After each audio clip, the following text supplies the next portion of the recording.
automático, se tiver um calor acima do limite de tolerância, isso vai ser bom para o trabalhador lá no INSS. Então, ele vai ter um PVP retificado, ele vai ter um laudo pericial, ele já entra na justiça direto contra o INSS, já apresenta esse laudo, já apresenta um PPP. Então, a chance de você pular algumas etapas nessa justiça comum é muito grande. Tá? E a chance de conseguir aposentadoria especial, também munido de todas essas documentações, também é muito grande. É muito grande. Né? Então, é por isso que existe a perícia de retificação de PPP. Certo, John? Aí que nós chega no nosso amigo John. E aí, John? Certo. E os tributos? Pois é. E aí, com isso, com esse contexto de retificação de PPP, na verdade, eu não trouxe aqui uma receita de bolo, uma resposta, porque eu não tenho bola de cristal. Tá? Na verdade, eu trouxe algumas reflexões e dúvidas que eu tenho sobre o que vai acontecer a partir de agora com o E-Social, principalmente. Tá? Por quê? Se fato é que existe a condição geradora de aposentadoria especial, e se a empresa não está enquadrada nas exceções lá de filantropia, agroindústria, Simples Nacional, clube de futebol e etc., e alguma outra lá exceção, ela deveria, na verdade deve, né? Ou deveria, no tempo passado que aquele trabalhador esteve exposto àquele agente que, através da perícia, foi comprovado que realmente ele tinha, falando em termos previdenciários, a efetiva exposição, né, que é o agente não neutralizado de forma permanente, que está rolado lá no anexo 4 da CREA 3048, essa empresa deveria ter feito o recolhimento de um tributo sobre a folha daquele trabalhador de 6, 9 ou 12%, via de regra 6, 9, 12 são situações mais pontuais, né? Mas falando de uma forma mais geral, aí de 6%, que ele vai ter essa aposentadoria com 25 anos de exposição e não 35, que é a famigerada aí, aposentadoria especial. E a empresa não fez o recolhimento. Inclusive, esse é um dos motivos que é negado administrativamente o benefício social, que é a aposentadoria especial. Sim. E aí fica uma... Custeou. Não foi custeado? Peraí, ó, eu quero um benefício aqui que, sei lá, estou pagando um consórcio de um carro. Aí tu chega lá, ó, passou 60 meses do consórcio, eu quero retirar meu carro. Não, mas tu não pagou o boleto do consórcio. Como é que quer tirar teu carro? Exatamente. Entendeu? É mais ou menos essa analogia que dá para fazer. E aí tem alguns poréns, tá? Se na mesma função que esse cidadão que entrou com a ação de retificação de PPP, tem outros 200. Ele é, sei lá, auxiliar de produção, auxiliar de serviços em manufatura da usina de cana-de-açúcar, beleza. E tem outros 200. Se eu tenho a prova pericial para um, por que eu não vou ter para os outros 200? Se eu não recolhi os 6% para um, exato, por que eu não recolhi para os outros 200? E aí vocês vão deixar, vocês não, né?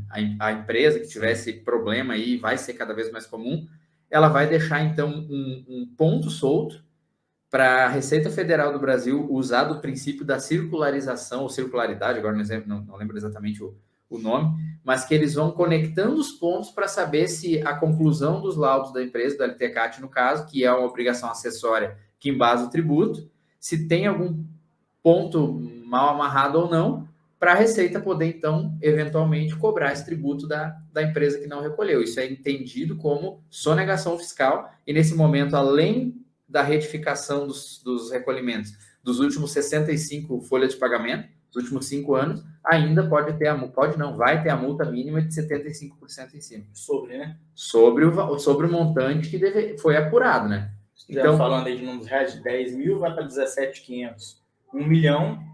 Exato, podemos fazer uma... 750. Nesse mesmo exemplo de 200 trabalhadores, vamos colocar R$ 1.500, uma renda não tão alta, R$ 1.500 vezes 6%, R$ 1.500 vezes 0,6, nós temos aí R$ 90 por trabalhador, vezes 200, nós temos 18 mil por mês.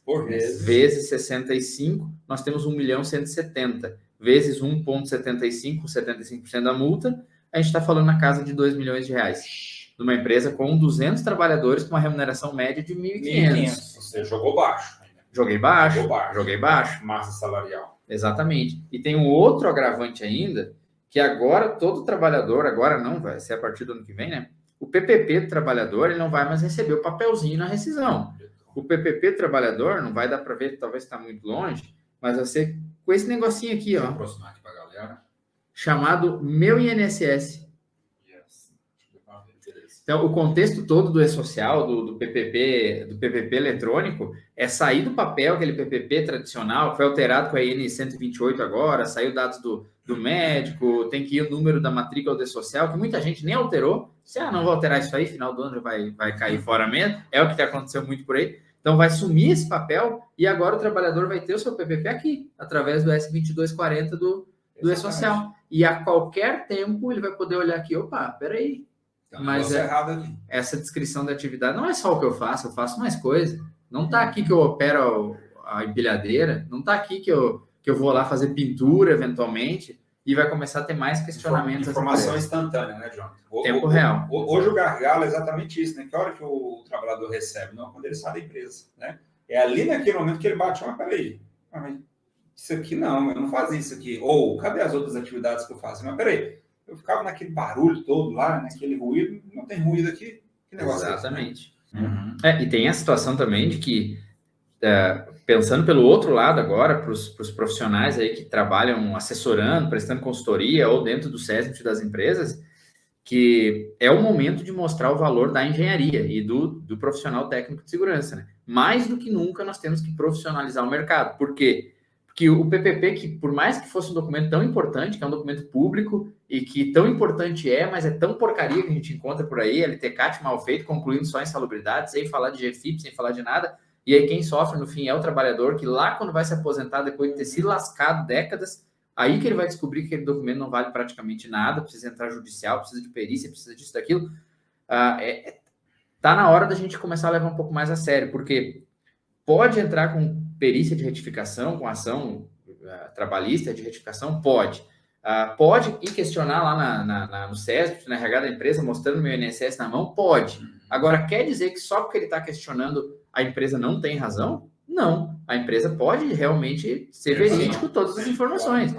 O próprio S2240, ali, os agentes nocivos que a gente vai declarar, lá no manual do E-Social, até que foi atualizado recentemente, inclusive, que antes estava só ruído, agora englobou todos os riscos físicos, eu só preciso declarar no âmbito do PPP o que passar do nível de ação. Isso. Então, fiz a medição de calor, fiz a medição de vibração, fiz a medição de ruído, fiz a medição de químico, tá tudo abaixo, mesmo que na antecipação, na antecipação, no reconhecimento, eu identifiquei aqueles agentes ali, mas está tudo abaixo do nível de ação, eu não preciso enviar nada. E realmente vai estar em branco o PPP eletrônico dele no S2240. E a empresa pode estar correta. Agora, e quando isso for questionado judicialmente, ou quando a auditoria fiscal da Receita Federal notificar essa empresa, como é que tu prova que realmente aquilo ali é bem fundamentado e é correto tecnicamente? E aí vem a nossa lição de casa, de fazer as medições dentro dos parâmetros, das metodologias corretas, de usar as instruções normativas certas, ter um bom LTCAT, usar um instrumento de qualidade calibrado, com ciclos e etc. E aí a gente entra no mundo da higiene ocupacional e exatamente. Enfim. Anexar todos esses relatórios, certificados de calibração, enfim, um documento realmente bem estruturado. Eu fui... Algumas perícias que a gente, sem citar nomes, claro que não, algumas perícias que às vezes a gente vai fazer e chega... Uma das solicitações que às vezes o próprio juiz coloca na ata de audiência é os documentos da área de segurança, né? O antigo PPRA, atual PGR, LTCAT, etc. Mas os mais conhecidos são esses. E quando a gente chega na perícia, às vezes o cara vem ali com uma folha, só aquela tabela de reconhecimento de risco, né? Uhum. Poxa, isso não dá nenhum embasamento ali, né? Nenhum subsídio para o próprio perito falar, opa, a empresa aqui está bem, né? Bem regularizada, bem documentada. Eu vou te falar uma coisa, teve uma empresa que eu fui, que eu lembro muito bem, que eu cheguei lá, eles já tinham separado as cópias para mim, já estava separadinho a cópia junto com o original, que é outro ponto importante, né? Se tu quisesse conferir. Tá aqui, doutor, o PPRA original, tá aqui o PPRA, a cópia, todas as páginas, né? Página de reconhecimento de risco, a capa do PPRA, os dados da empresa, enfim, anexos, né? Os resultados das avaliações, o certificado de calibração dos equipamentos utilizados, a RT do profissional, do engenheiro que emitiu, enfim, tudo lá prontinho, organizadinho. Então, assim, isso para o perito já fica a dica aí, né, para o pessoal que acompanha as perícias. Inclusive, a gente até fez uma live sobre como o profissional deve se comportar numa perícia, né, Thiago? Uhum. Fica a dica, deixa isso preparadinho, entendeu? Deixa esse material pronto, organizado. Isso mostra para o perito que a empresa, está organizada. Isso já traz aí pontos positivos, né? Pelo menos, como se diz, a primeira impressão é que fica. Né? Exatamente. Você chega na empresa, está tudo organizado, Exatamente. E a gente tem, eu volto a insistir na questão do PVP, apesar de provavelmente ele vai ser extinto com a entrada do E-Social, né, a cópia física, isso vai ser declarado, autodeclarado, mas eu quero que vocês respondam aí, quem de vocês, aí se alguém de vocês assina o PPP. Se alguém assina o PPP aí, bota um 1 aí para a gente entender nos comentários, só para saber o que tá se passando aí nas empresas. Se você assina, coloca o número 1. Se você não assina, coloca o número 2. Vamos lá, vamos fazer essa enquete aí. Enquanto isso, nós temos já algumas perguntas aqui. Fique à vontade, tá, pessoal? Quem quiser mandar perguntas aí. Enquanto vocês vão respondendo. Quem assina PPP, número 1. Quem não assina PPP, número 2, tá? O engenheiro Rony fez uma pergunta. Alguns advogados ficam solicitando para inserir no PPP atenção elétrica para entrar... Cadê? Atenção elétrica para entrar com solicitação de aposentadoria especial. Poderia comentar sobre esse assunto? E aí? Posso. E realmente conseguiam, tá? Eu já fiz muito essa alteração hein, com o aval da empresa. É óbvio, né, que o documento é da empresa. E até 2019, com a emenda constitucional número 103, que foi a famosa reforma da Previdência, realmente existiu jurisprudências que, mesmo que não estivesse mais no decreto há muitos anos, ainda os advogados no meio jurídico, não técnico, mas jurídico, conseguiam aposentar as pessoas por periculosidade, por eletricidade, inflamáveis, enfim, tá? Alguns casos pontuais, vigilância, armado, tudo mais. Porém, após 2019, com o texto da emenda constitucional 103, diz lá que é vedado a caracterização por categoria de classe ou profissão. Então, acabou. Por isso que quem estava fechando o período até 2019, dos 25 anos, estava correndo atrás de PPP, teve uma demanda muito alta ali naquele período para tentar logo ingressar com o processo, fechando aqueles 25 anos para já conseguir o benefício. Mas passou daquele período ali, isso não existe mais, tá? O que tem lá no anexo 4 são riscos físicos, químicos, biológicos ou associação entre eles. Não tem ponto algum falando sobre periculosidade, seja qual for o motivo da periculosidade, tá? Mas era muito comum, sim, fazer isso, e alguns advogados pedem até hoje, mas não para períodos pós-2019, para contabilização de períodos anteriores, que ainda estava possível esse enquadramento. Uhum. Ó, Julião, o pessoal respondeu aí, né? 2, a maioria aqui colocou o número 2. Show de bola, então mostra que vocês estão antenados, tá? Porque eu vejo muito aqui na nossa região, os caras assinando. Engenheiro de segurança assinando PPP, técnico de segurança assinando. Aí eles falam, mas a empresa me deu procuração para assinar. Tá? Eu nem com procuração não assinaria um documento desse. Tá? Por quê?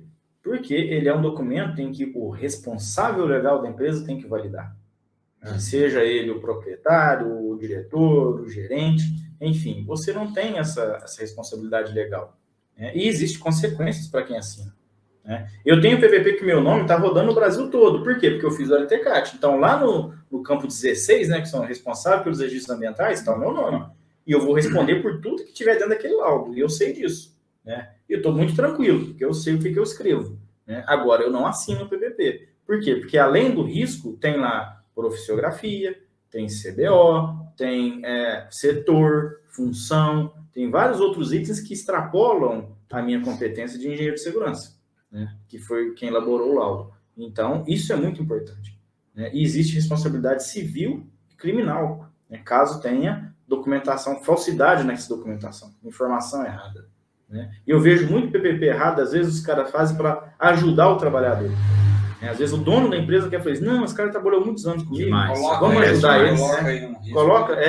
Faz um PPP aí que dê para ele aposentar, para a gente poder ajudar esse cara. Né? A gente ajuda a primeiro momento, né? E depois, né? O que pode acontecer? Eu vou falar uma coisa para vocês aqui, né? Assumindo que é ao vivo, né? Já cometi essa falha de assinar PPP. Na área de segurança, às vezes a gente acaba cometendo falhas sem ter o conhecimento, né? Então, acho que, querendo ou não, o digital veio para isso também, né? Antigamente, essas informações não eram tão, sei lá, a gente não tinha tanto acesso a essas informações, né? A partir do momento que eu identifiquei que isso, não sou eu o responsável por assinar os referidos documentos, os referidos PVPs, obviamente parei de assinar, mas até ali, assinei um punhado, viu? Mas é muito comum, Júlio. Eu dei um treinamento, para um escritório de contabilidade, tenho o hábito de oferecer, de cortesia para os escritórios parceiros, treinamentos sobre a área de segurança do trabalho, onde interage com a contabilidade. Isso cria um envolvimento bem bacana entre a contabilidade e a segurança e ajuda bastante a evitar esse tipo de problema. E me chamou bastante atenção acho que foi início desse ano, e eu falando justamente sobre isso, sobre o PPP, né, o quanto é importante o preenchimento, aposentadoria, tributo, e eu vi que tinha uma moça que ficou quieta, assim, me olhando, não piscava, né? Não piscava. E eu falando da importância, que é um documento, fé pública e tal. Daqui a pouco ela me chama de canto. Jonathan, no escritório que eu trabalhava antes daqui, eu assinava todos os PPPs. E o PPP ninguém tinha LTCAT e simplesmente botava os dados da empresa e assinava, sem informação nenhuma, sem engenheiro, sem médico, sem risco, tudo em branco e assinava. Aí eu disse, tu tem ensino superior? Ela, por quê? Não, pelo menos tem uma cela separada. É tenso. Vou voltar nessa história aí da perícia que o advogado pede, né, para inserir a questão do risco de eletricidade, né? Eu fiz uma perícia com esse objeto aí, né, com essa situação, tá, pessoal? Mas olha só, o objeto da perícia era insalubridade, tá? E aí, quando a gente fala na área trabalhista, o Jonathan, inclusive, citou muito bem, existem jurisprudências, né? Essa briga, no meu entendimento, é jurídica. Sim. Né, Jonathan? Então, a perícia era a perícia de insalubridade. Quando eu li o processo, o cara eletricista, durante o tempo todo e tal, eu falei, opa, deve ter algum erro aqui. Até achei que realmente, né, pode acontecer. Falei, será que eu vou ter que ligar na vara do trabalho para o pessoal ver o que aconteceu aqui, né? Porque deve ser periculosidade, né? O cara eletricista e tal. Eu li o processo todo, mas lá estava declarado que ele recebeu a periculosidade durante todo o tempo de trabalho e tal, né? Estava mais que configurada a periculosidade. Eu falei, gente, mas insalubridade? Aí, continuando, então, lendo o documento, né? E lá no documento, um dos documentos que o advogado anexou foi um PPP, porém não estava assinado, mas foi um PPP, segundo ele, emitido pela empresa, que tinha lá como risco físico a eletricidade. Risco físico. Risco físico, eletricidade e outra. Estava lá, não vou agora me recordar muito bem, mas estava lá, eletricidade, tensão maior que tantos volts. Né? Aí eu falei, olha, isso aqui não vai ser matéria minha, né? Fui lá fazer a perícia, obviamente, inclusive foi uma perícia lá em Uberlândia, né, onde a gente estava hoje mais cedo. Fiz a perícia, né, checando todos os agentes do anexo da NR15, né? Não constatei nada relacionado à insalubridade. Então, meu laudo foi, olha, não há enquadramento técnico para insalubridade. E ponto final. Vida que segue. Não tem enquadramento, no meu entendimento. Né? Concordam? Discordam? Matéria, objeto da perícia, insalubridade. Né? Então, assim, eu entendo que às vezes, como a questão é jurídica, talvez o advogado tenta, né, meio que, entre aspas, forçar a barra para que você coloque no laudo uma informação como essa, porque aí sim vai servir de peso para que ele, né, recorra a quem de direito, né, para conseguir os devidos benefícios. Enfim. Exatamente. Tem mais dúvida aí? Cadê? Temos o AG Pinho. Boa noite, sou técnico de segurança da Prefeitura Municipal, aqui não tem nenhum programa. Como faço para implantar e por onde eu começo? Por onde eu começo, tem outro aí. Por onde eu começo. E aí, hein? Eu acho que a primeira coisa que você tem que fazer, como diz o ditado, começa pelo começo. Se é o técnico de segurança, começa a gerar os programas. Né? Você tem que ter programa. Tem que ter um PGR, tá? Você tem que ter o PCMSO, você tem que fazer os exames ocupacionais dos trabalhadores, né? Você tem que conversar aí com toda a prefeitura tem uma procuradoria, né? Que são os advogados responsáveis aí pela prefeitura. Procura esses caras e fala, olha, vocês estão com um baita de um passivo aqui, a gente tem que começar a fazer alguma coisa. Né? Toda prefeitura tem verba para isso.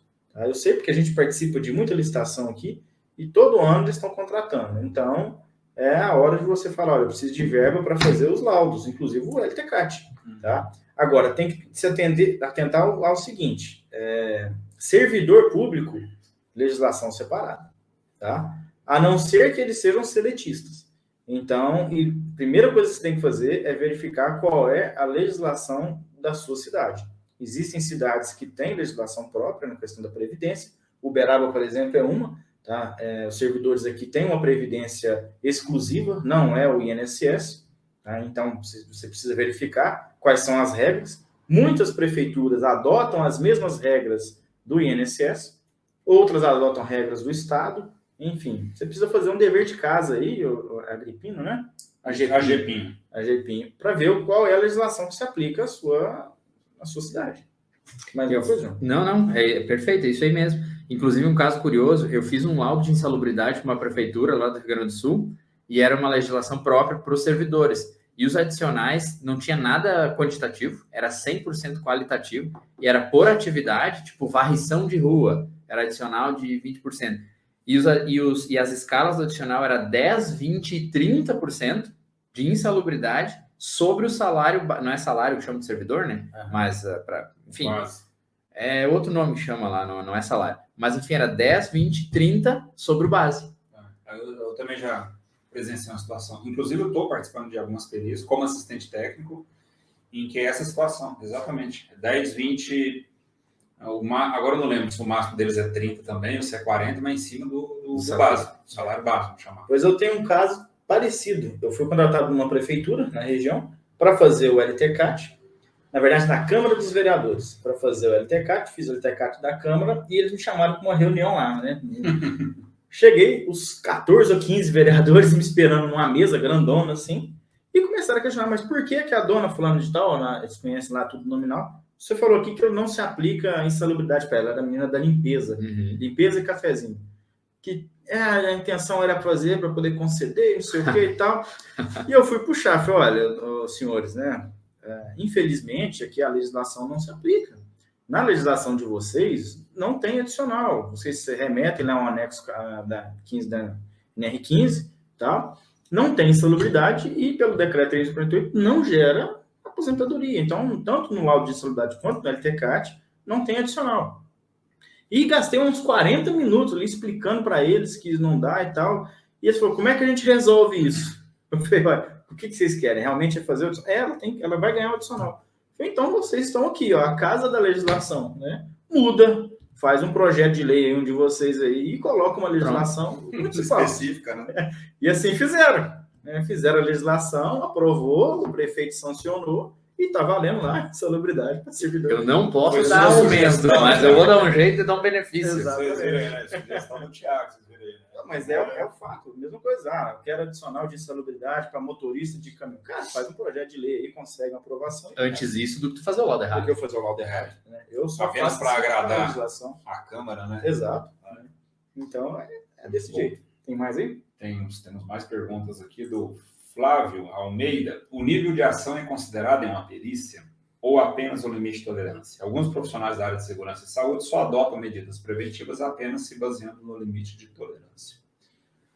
Bom, na perícia, né, vocês complementem, na perícia você vai considerar para fins de adicional de insalubridade, por exemplo, que tiver acima do limite de tolerância. Tá? Agora, o profissional de segurança que fala que está adotando medida preventiva em cima de LT, ele não é um profissional de segurança adotando medida preventiva. Corretivo. Tá? Prevenção começa no mínimo acima do nível de ação, certo? Obrigatoriamente acima do nível de ação. Tem alguns agentes. É opcional. Exato. Eu, por exemplo, nos meus programas, na gestão que eu faço, por exemplo, fumo metálico, né? Nós temos o soldador, tem N metais, eu avaliei todos aqueles metais, não encontrei nada. Ainda assim, eu recomendo ali, claro, para as empresas, olha, se o soldador bem assim fizer, utilize um respirador aí com base no seu PPR, mesmo sabendo que não está acima do nível de ação. Por quê? Porque é metal. Né? O cara está respirando. Prevenção. Né? Promoção à saúde. saúde. Exato. Promoção à saúde. Entendeu? Enfim, o que puder evitar, bota um exaustor, né? Coloca ali uma medida de exaustão na fonte ali, independente de ter atingido o nível de ação, o limite de tolerância. É um agente químico que está no ambiente que, se a gente puder melhorar, por que não? Perfeito. Eu até fiquei na dúvida quando o Júlio leu a pergunta, porque é perícia ou medida preventiva? Porque na perícia o objeto não é tu dimensionar medida preventiva para a empresa. Perfeito.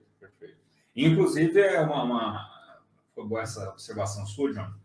Existem algumas perícias, né, que as pessoas, o profissional de segurança lá, ele começa a questionar, começa a perguntar ao perito, como se o perito fosse consultor. Pô, doutor, mas o que eu posso adotar aqui e tal? Cuidado, né, para quem já atua como perito, para quem pensa em atuar como perito, cuidado para não dar resposta, tá? às vezes até tentador, porque a gente é profissional de segurança do trabalho também, né? Então, a gente também, claro, a gente preza por ambientes melhores, etc., mas em uma perícia, o perito está ali como perito, não como consultor, né? E jamais, peraí, deixa eu te entregar meu cartão aqui de consultor, depois você me liga, jamais façam isso, né? Exatamente. E, pessoal, isso acontece, tá? Isso acontece. Às vezes pode ser malandragem? Pode. Às vezes pode ser malandragem do advogado para querer te complicar, às vezes por inocência mesmo, né? Eu participei de uma perícia onde o trabalhador ingressou contra a primeira reclamada e contra a segunda reclamada, né? E um dos participantes da perícia era até um encarregado, supervisor da empresa lá, realmente na inocência, aí de fato eu percebi, né? Estava na inocência ali. Falou, doutor, você não tem algum cartão aí e tal? A gente está precisando aqui fazer uns documentos de segurança e tal. Falou, não, ó, nessa perícia eu estou atuando como perito judicial, não posso te passar nenhum cartão de visita, nada do gênero. Estou aqui como perito da justiça. Né? Então tem que tomar cuidado. Eu já vi perito tirando o cartãozinho da carteira ali, entregando na mão do advogado, na mão do profissional de segurança da empresa. Então tem que ter primeiro, antes de tudo, ética nesse ponto, né? Exatamente. Vamos lá, deixa eu ver se temos mais perguntas por aqui. Pergunta do Arthur. Minha empresa possui LTCAD somente a partir de 2008. Funcionários que trabalharam anteriormente a esse período sempre solicitam a retificação, solicitando a inclusão de avaliações ambientais anteriormente a 2008. Não, aí ele complementa. Anteriormente a 2008, nosso PPP sai como ausência de risco. Mas e não tinha, além do LTCAT, não tinha PPRA também? Não tinha pelo visto, não, né, Arthur? Se puder complementar aí. Minha empresa possui LTCAT somente a partir de 2008. Funcionários que trabalharam anteriormente esse período sempre solicitam a retificação, solicitando a inclusão de avaliações ambientais. Porque tu poderia usar outras demonstrações ambientais para preenchimento de PPP nesse tipo de caso, né? Mas se não existe, não tem, existe a possibilidade de tu fazer um LTCAT extemporâneo. Né? Agora, se é o caso ali ou não, difícil. Dá para fazer LTCAT extemporâneo em toda a situação? Não. Apesar de alguns engenheiros e médicos de trabalho fazerem, não dá. Para fazer um LTCAT extemporâneo, o que é extemporâneo, pessoal? Você vai falar, hoje, na data de hoje, a avaliação é assim, e ela serve, né, para tal coisa. É como se fosse 1999, né? Então, o extemporâneo, você faz as avaliações hoje e espelha isso para um período anterior. Só que para isso acontecer, você tem que ter plena certeza que o que você está avaliando hoje realmente condiz com a realidade de anos atrás. Tá? Para isso não pode ter a alteração do layout, maquinário, processos, muita coisa pessoas, que pode interferir. Exatamente. Então, se você não está errado, Arthur, se realmente você não tiver nenhuma evidência, tá? Por quê? Porque é aquilo que a gente falou, né? Se você não tem evidência, não coloque. Senão você vai incorrer aí numa falsidade documental, um documento falso. E ainda tem um detalhe, né, Thiago? Mesmo que tu tenha o layout inalterado, as máquinas iguais, o processo mesmo, o produto químico seja o mesmo, hoje tu pode ter um controle ali da NR6, por exemplo, redondinho, com todos os EPIs, e não existe registro nenhum no anterior. Então tu pode usar as demonstrações ambientais atuais, mas as respostas lá para se o EPI, se é a válido, entrega, troca frequente, higienização, vai ser não. Exato. Então vai alterar também a conclusão do código GFIP e, consequentemente, se vai ter direito ou não à aposentadoria especial. Exato. E esse código GFIP aí vai dar o que falar na sociedade. Tem uma pergunta aqui de código de GFIP, já que vocês estão falando sobre isso. Antes de mais nada, pessoal, deixa o like aí. Nós estamos nesse momento aqui com 22 likes. E compartilha também, pessoal. Compartilha essa live aí, chama mais pessoas aqui da área de segurança para que a gente possa, né, fazer com que esses assuntos cheguem para mais pessoas, né? Pergunta do André Amélio, já que vocês estão falando de GFIP, né? Poderia explanar sobre o código GFIP e sobre a responsabilidade da segurança do trabalho quanto a isso? Nossa Senhora. Coloca 0, coloca 1, coloca 2. Zero já era, tá? Então, os códigos agora para fins de aposentadoria especial, da atividade especial, é 1, 2, 3, 4. É o que está agora nos layouts do E-Social e é isso aí que vai ter no S2240. Aliás, retificando a informação, não está no S2240 e, obviamente, porque esse código ali, ele é uma obrigação, ele gera uma obrigação tributária, um recolhimento tributário sobre a remuneração, então, por óbvio, ele está declarado lá no evento da folha, né? Mas eu acharia que a cereja do bolo do S2240 também seria ter o código GFIP, porque pensa comigo, tu vai ter ali a avaliação do ambiente, descrição da atividade, avaliação dos agentes nocivos, quantificação, técnica utilizada, se tem EPI, se tem EPC, se é eficaz, se não é, tudo isso para chegar onde? Para chegar na conclusão se é atividade especial ou não, e se é especial em qual dos códigos GFIP. E é justamente essa informação que não tem. Mas sabe por que eu acho que não tem? Para não correr o risco da empresa forçar o cara da segurança a colocar o código 1, 0, ou o que seja, que é o que a gente vê hoje.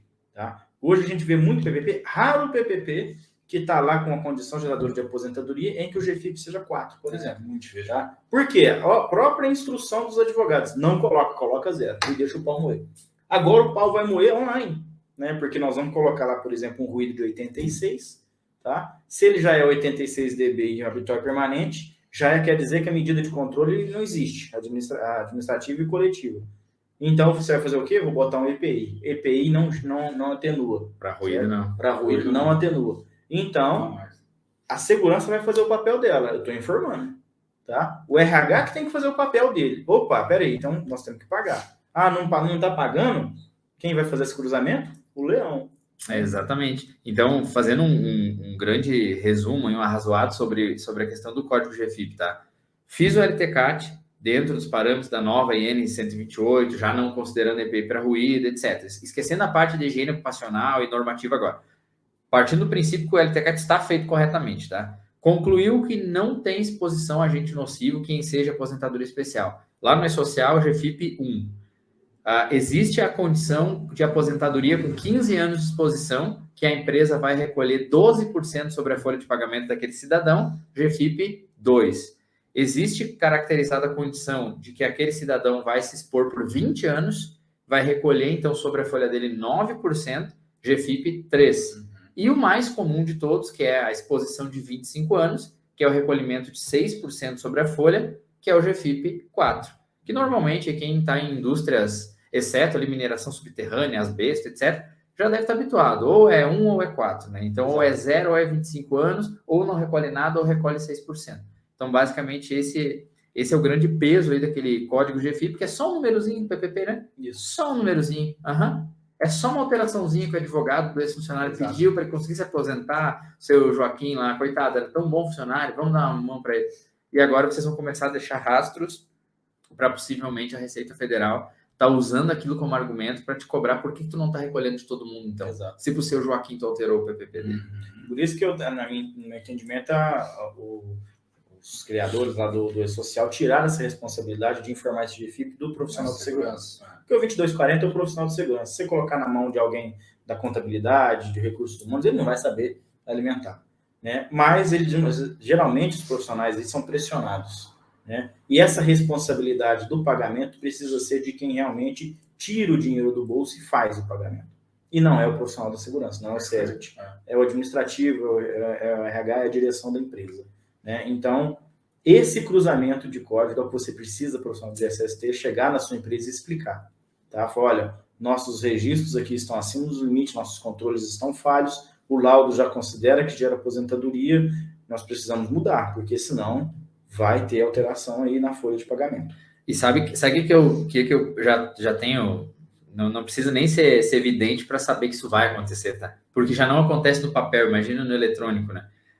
Imagina que o Thiago fez o LTCAT, avaliou, o ruído nem está acima de 85, é especial, ou tem algum químico acima do LT que não tem neutralização adequada, ou tem uma atividade que por si só é especial, que lembrando, né, que o LTCAT não conclui só pelos agentes nocivos, também tem as atividades que são especiais. Por exemplo, tem lá uma empresa de mineração, estou aqui em Minas Gerais, tem muita minerador, imagino eu.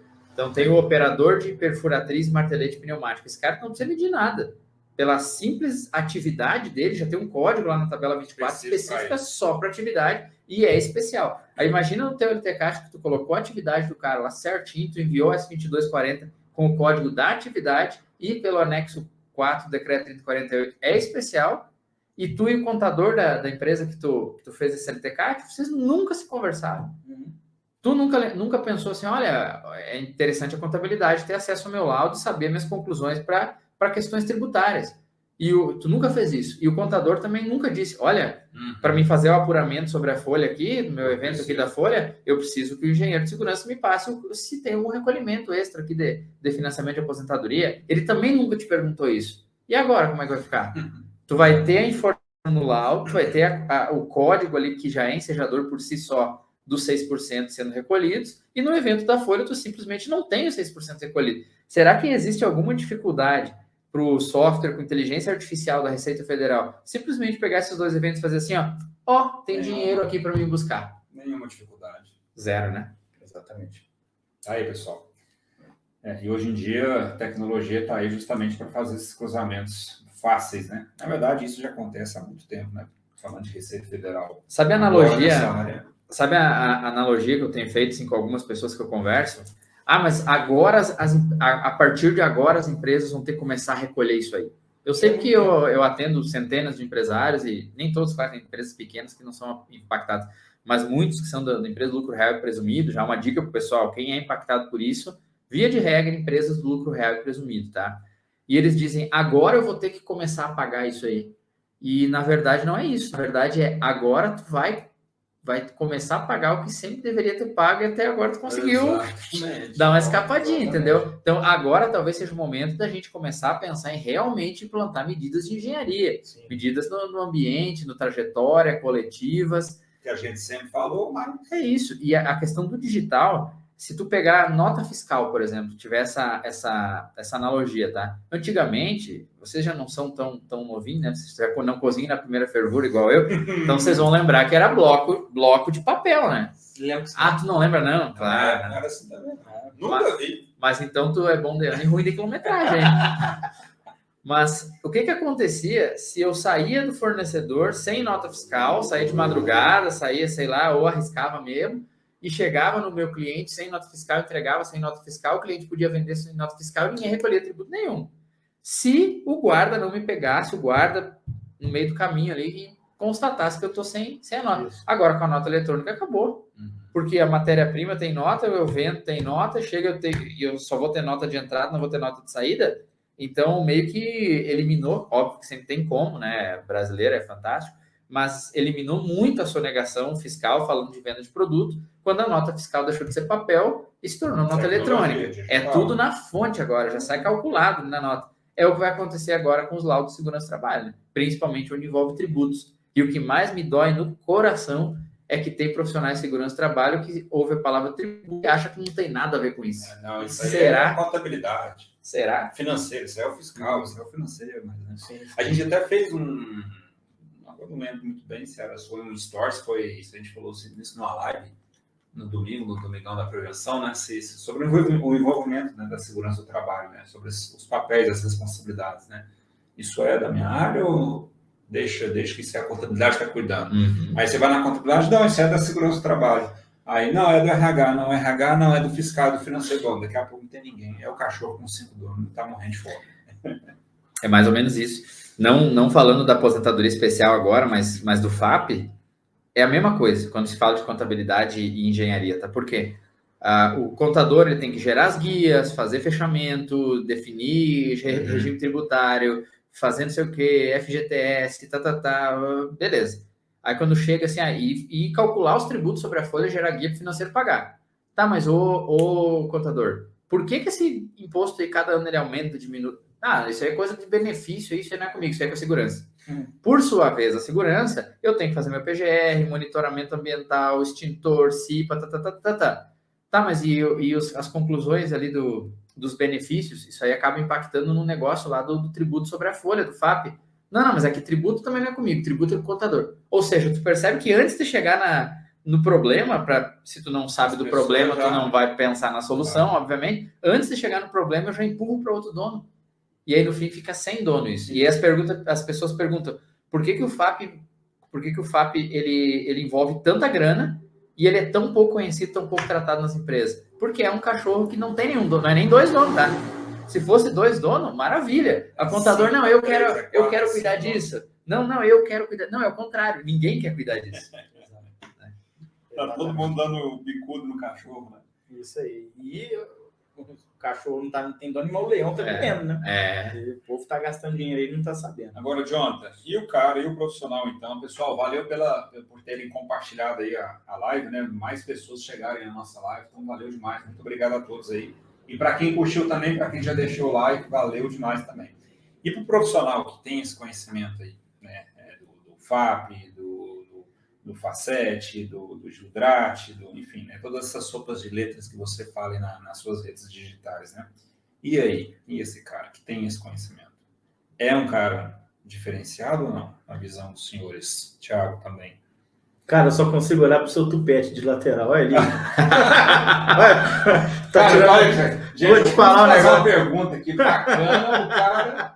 O Julião só faz live com a cara pra cá. Olha que tupete esquisito desse cara. né? Não podia perder Tem essa como piada. dar um zoom aqui? Não tenho. Eu tô adorando aqui, eu tô de preto, nem Vem barriga cá, eu tenho. vem cá, vamos fazer. Gente, o sonho do Thiago, entendeu? O sonho do Thiago é um dia poder fazer um tupete. Né, Thiago? É isso aí. Mas, voltando pra pergunta, acho que você vai responder no curso, né, John? Não, pô, vamos responder. Agora o Júlio fez a pergunta, tem que responder, até porque nem todo mundo vai poder estar no curso amanhã. Aliás, quem ainda não se decidiu e está aqui por perto de Uberaba, venha. Amanhã, a partir das 14 horas, a gente começa o nosso curso e aí o bicho pega, aí o conteúdo vai ser pesado, tá?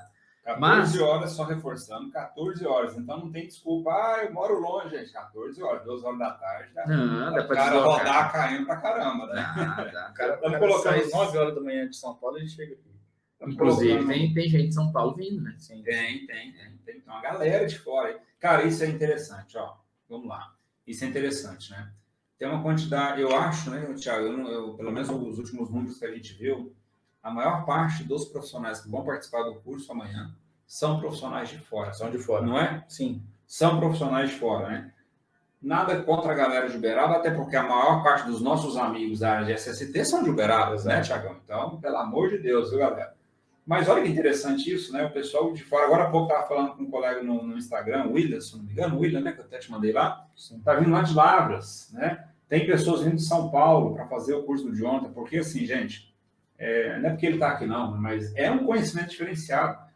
Respondam aí, né? Se vocês conhecem alguém que aborda esse assunto, né, relacionado a fator acidental de prevenção, seguro acidente de trabalho com propriedade, vocês conhecem alguém, né? Pode colocar nos comentários aí, além do Jonathan, né? Nós temos um cara que o Jonathan fala muito, o Edivaldo Gregório, né? O Jonathan comenta muito sobre ele. Mas além dos dois, hoje a gente está conversando sobre isso no carro, né? Vindo de Uberlândia. Ô, Jonathan, eu, Júlio, conheço o Edivaldo Gregório, eu conheço o Jonathan Terres, que aborda esse assunto com propriedade. Eu não conheço outro profissional que aborda isso com propriedade, né? Então, pessoal, aproveita, entendeu? Não é todo dia que nós temos a chance de ter um Jonathan Terres em Uberaba. O cara mora lá em Lajeado, Rio Grande do Sul. Não sei quantos km, 1000 e tantos km, sei lá quantos. Longe pra caramba. Longe pra Dedéu, né? O cara vem aqui em Uberaba fazer um curso, né, que comparando o curso dele presencial com o digital financeiramente. E mais barato presencial. Muito mais barato, né? Diga-se de passagem. Então, poxa, né? Aproveite, pessoal. Ainda dá tempo, né? Até a meia-noite, Thiagão. Até meia-noite. Até meia-noite de hoje, segundo o Thiagão, até meia-noite, inscrições encerram, tá? Exato. Esqueci até a pergunta. Não, eu lembro, ele perguntou, e o profissional que tem esse conhecimento, né, que trata? Aí nós já vamos falar não sobre técnica agora, vamos falar sobre venda, tá? Sobre venda, técnicas de vendas, sobre persuasão, sobre etc. Uma frase que eu sempre falo, tá? E repito, tá? O cliente só compra pelo motivo dele, não pelo teu. Então, se o Thiago quiser chegar lá e me vender o LTCAT dele dizendo assim, olha, eu tenho 5 dosímetros da Corompac, que são os mais confiáveis, e não sei o que, são calibrados, e eu sou membro da não sei o que, da higiene ocupacional, por isso que eu quero te vender meu serviço. Percebe que ele está falando dos motivos dele?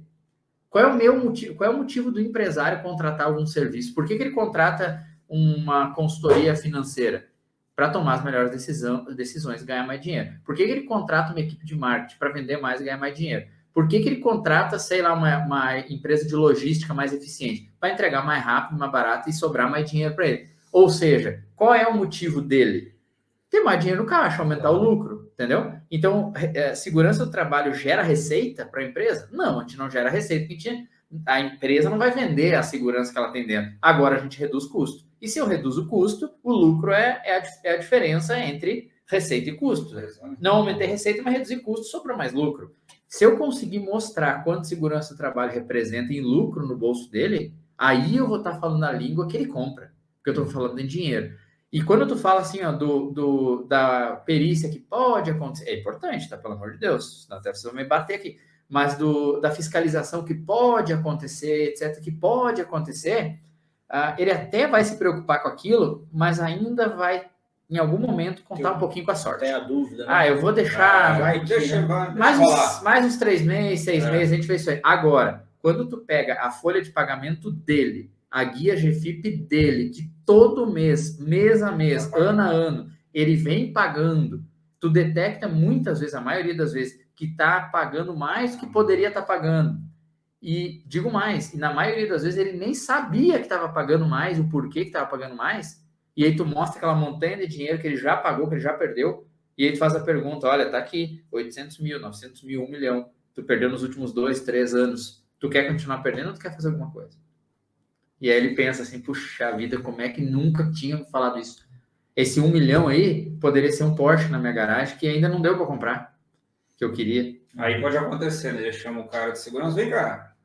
O Ah, rapaz veio aqui lá de Lajeado, Rio Grande do Sul, tá me falando isso aqui, e por que ninguém nunca falou? Ou ele convoca a reunião, né? Chama RH, contabilidade, chama finanças, porque o cachorro tá sem dono, né? E aí então chama todos os setores, e aí, pessoal? Por que vocês não me falaram que eu estou gastando 1 milhão a mais aqui? E segundo o Jonathan aqui, de forma, né, desnecessária, eu poderia estar evitando esse custo, e aí?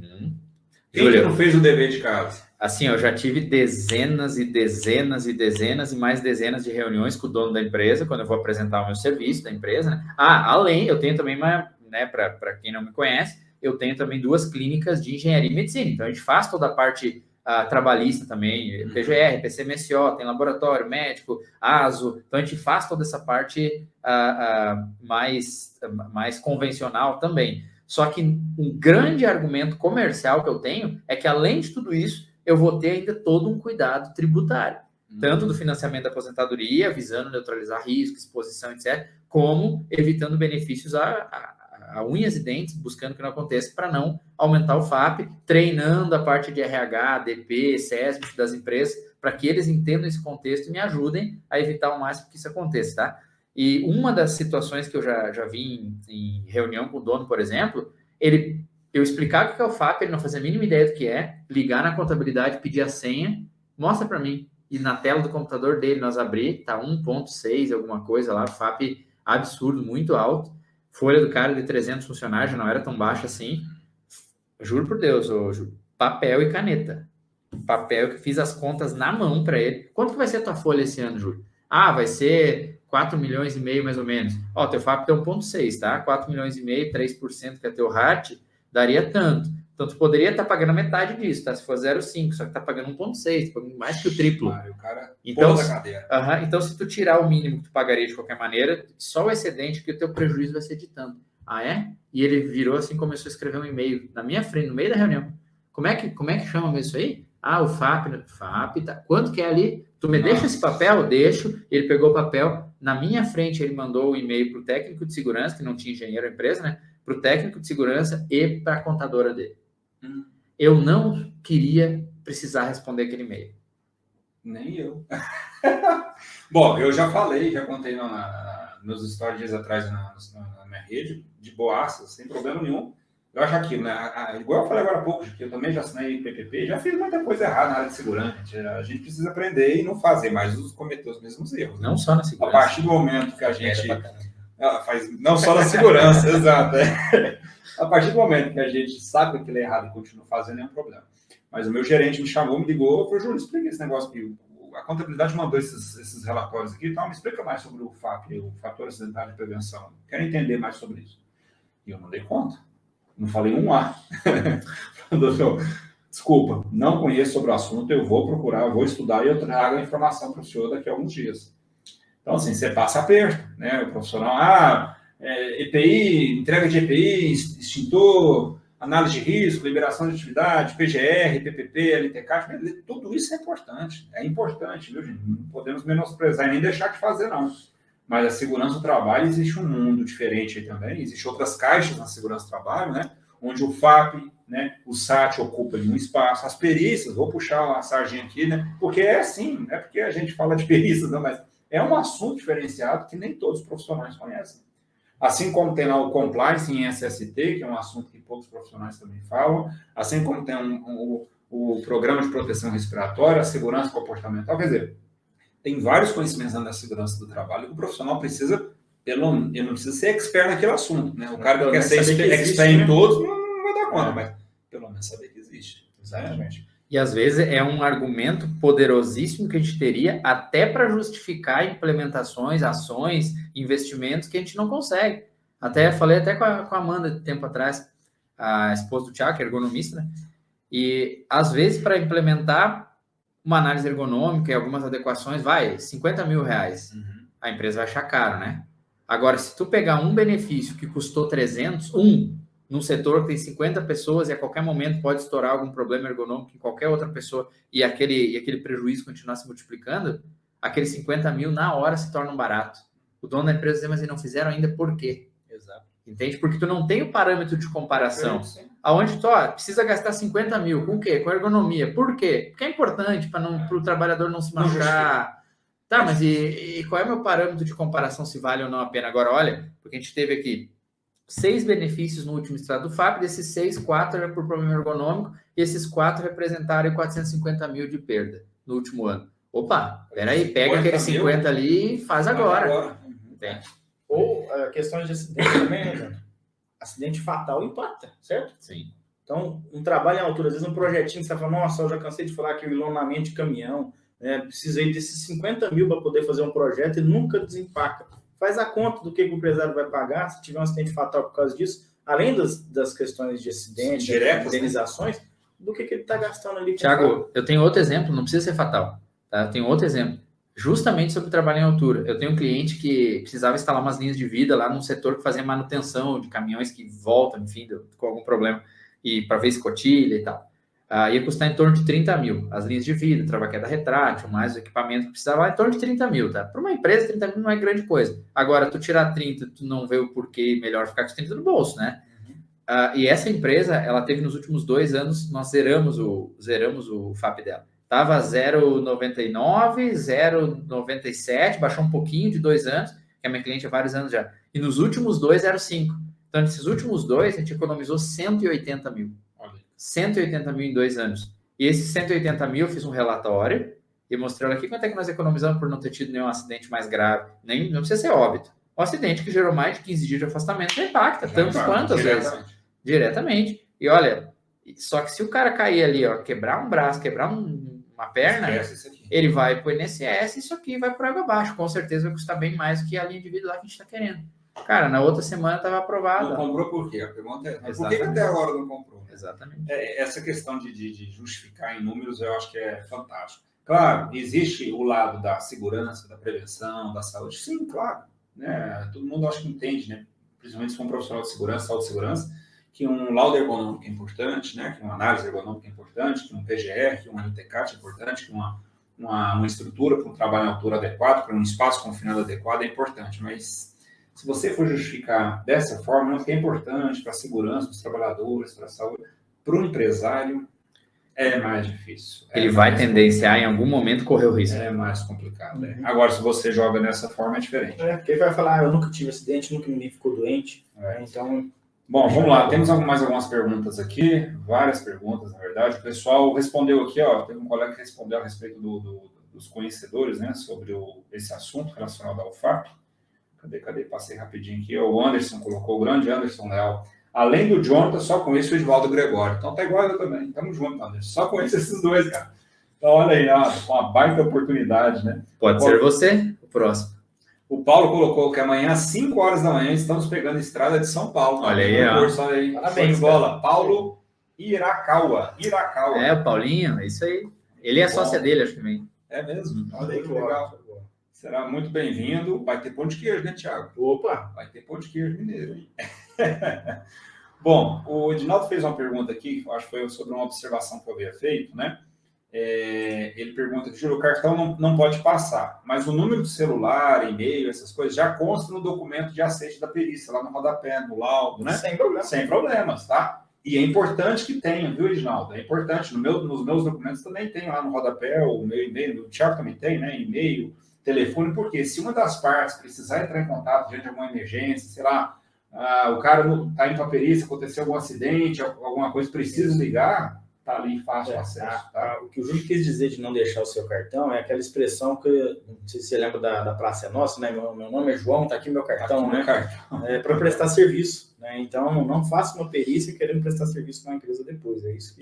E aí, antes da gente encerrar, respondam aí, pessoal, se vocês gostaram desse formato novo aqui de podcast, vamos assim dizer, né? Quinta Cast, sei lá qual é o nome que a gente vai colocar nisso. Às vezes continua Quinta da Perícia e só muda o jeito, né? Sei lá, né? Se vocês curtiram ou não, hein? Gostaram, pessoal? Coloca um feedback para nós aí. Bom, vamos lá então? Bora. Jonathan, então, mais uma vez, para quem ainda, né, não conhecia o Jonathan, né, a gente nem apresentou aqui no começo, porque já necessidade, o cara já é famoso, né, nível internacional, né? Mas Jonathan Terres, né, diretamente lá do Rio Grande do Sul, lá de Lajeado, né? Mora atualmente em Lajeado, né, Jonathan? Técnico de segurança, engenheiro de segurança, engenheiro de produção, né? Engenheiro de produção, engenheiro de segurança, empresário, né? Um grande especialista no assunto, né? Especialista em segurança do trabalho, qualquer assunto que a gente joga aqui no ar. É um cara que fala sobre tudo, mas especificamente é um cara que se tornou, né, expert no assunto relacionado aos tributos na área de SST e ele aborda isso nas redes sociais dele, tá? Exatamente. Vou colocar aqui nos comentários o Instagram do Jonathan Terres, que é JonathanTerres.sst. Tá aí nos comentários o Esqueceu de falar que ele é pescador. É pescador, é profissional, inclusive, né? Isso aí. Eu só queria deixar um recado que eu acho importante para não passar em branco, tá? Que quem leu ali o meu Instagram e não seguir tem 7 anos de azar. Isso é uma regra. É uma regra. Inclusive, eu estou deixando o Instagram do Thiago também, o meu Instagram. A regra é a mesma, né, John? A regra é a mesma. 7 anos de azar para quem não seguir. É isso aí. Mas é isso aí. Sou pescador, lutador de Muay Thai, atirador, churrasqueiro. Só não tô tomando uma agora, que tem que, né, dar o treinamento amanhã. Eu tenho que estar em perfeitas condições. E se é para tomar uma só também, não adianta. Então, eu acho melhor a gente tomar só no sábado. Toma todas lá. Toma todas já de uma vez. Tá certo. Mas é isso aí. Pessoal, muito obrigado. O pessoal deu feedback aqui, gostaram, show de bola, parabéns, legal. Muito bom, valeu. E gostaram da live também? Coloquem nos comentários o que vocês acharam dessa live, desse bate-papo, né, do assunto que nós abordamos hoje. Então, como não é sempre no online, muito obrigado pelo convite. Muito obrigado. Vai apertar a mão agora, né? Normalmente é só assim. Normalmente é cada um na sua tela, né? Não é montagem aqui, não. O cara tá aqui mesmo, viu? Quero ver se o holograma dá uma piscadinha agora e para. Então tá aí, pessoal. Valeu. Para quem vai estar no curso, até amanhã, né? Até amanhã, para quem vai estar. É isso aí, então. Sucesso, gente. Um abraço. Até mais. Valeu.